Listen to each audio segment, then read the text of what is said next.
Hello. Welcome to a weekly opportunity for us to do sacred reading together. We are reading our way in very short snippets, 2 or 3 verses at a time, through the first letter to John. As we make our way through, we are reflecting on what does sacred reading mean, and underneath the underpinning for me of what sacred reading is, also known as Lectio Divina, is the belief, the thought that Spirit speaks to us right now. It's not something we have to wait for. The text can speak words to us that we need to hear, that we will be mirrored by the power of Spirit in the text and see the things that most need to be spoken into our lives. They might be a word, an image, or a phrase that remind us of who we are, inspire us, encourage us, make us reflect, help us to engage our lives at a deeper level. We listen to the text with the ears of our heart. Now, just as a word of practice, I say this every week, but just as a word of practice, when you're doing Lectio Divina on your own, I encourage you to do so in a place where you feel comfortable reading the text aloud to yourself. Not just reading it with your eyes, but reading it with your body. And when I say reading it with your body, it's because as I'm even speaking words right now, I can feel the vibration of my vocal cords in my chest.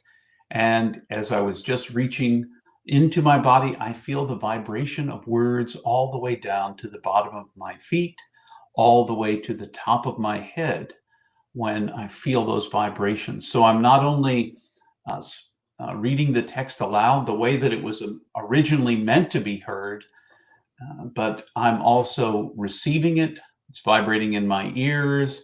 It's an opportunity to hear the inflection and all the pieces as it speaks to me what I need to hear. Same is true for you. And I do Lectio Divina aloud by myself, right here in this very space most of the time.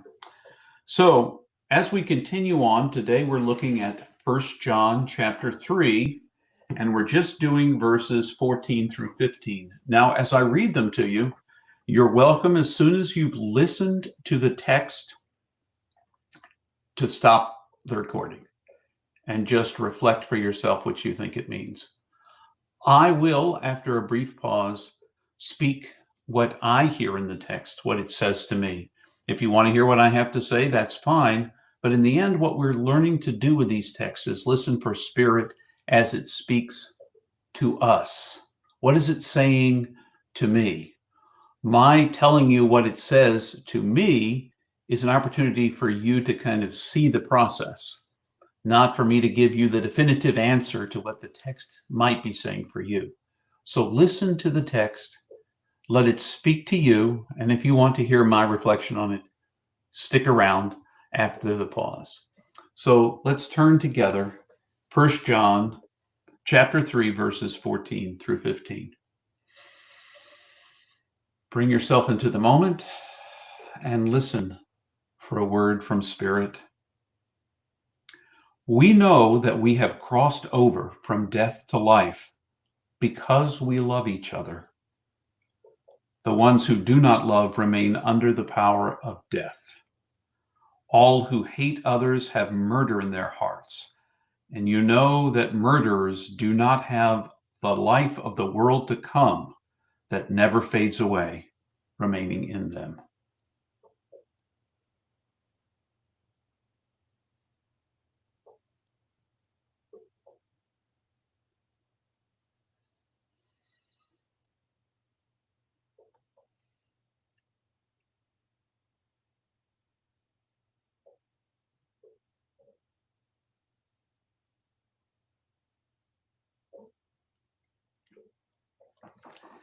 For me, the image that spoke in this particular text was crossing over.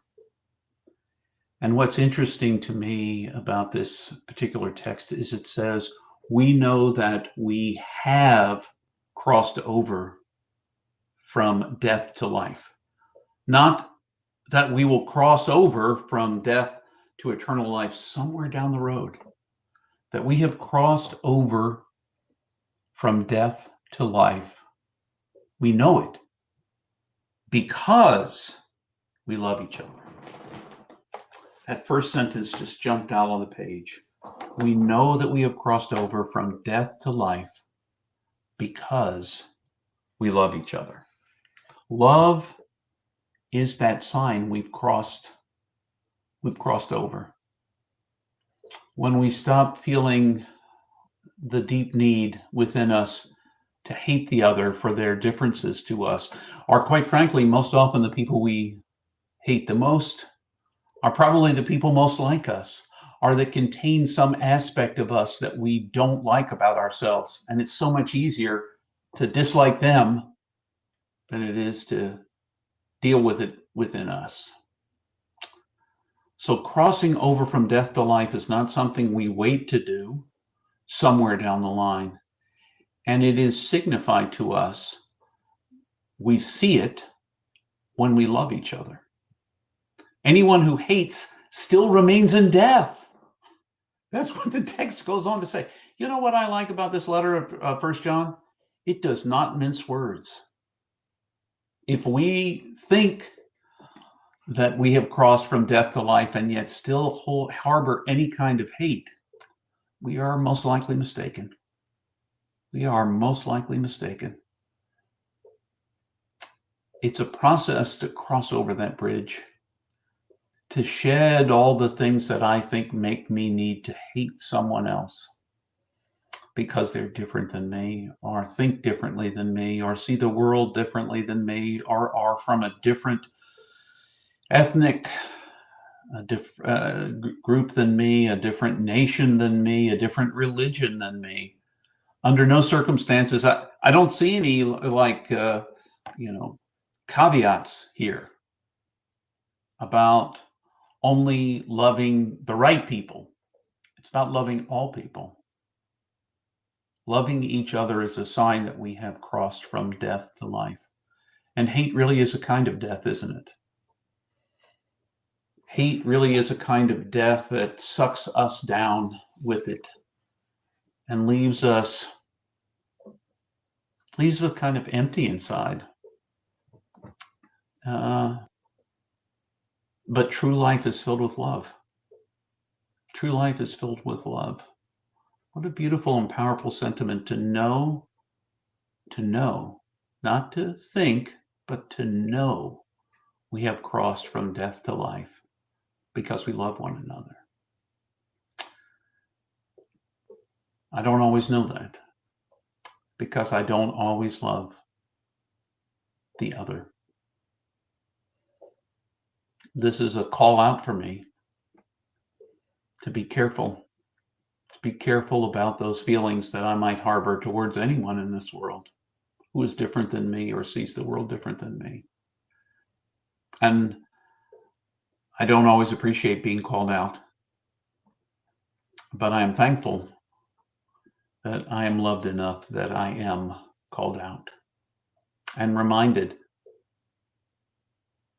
that I can cross from death to life. And I'll know it when I love the other. I'll know it. So, I don't know what you heard. I encourage you to listen to the text, perhaps read it to yourself again. 1 John chapter 3, verses 14 and 15. See what it says to you. See if it echoes something similar to me or something completely different. Doesn't make it right or wrong, just makes it the message for you. Listen for Spirit.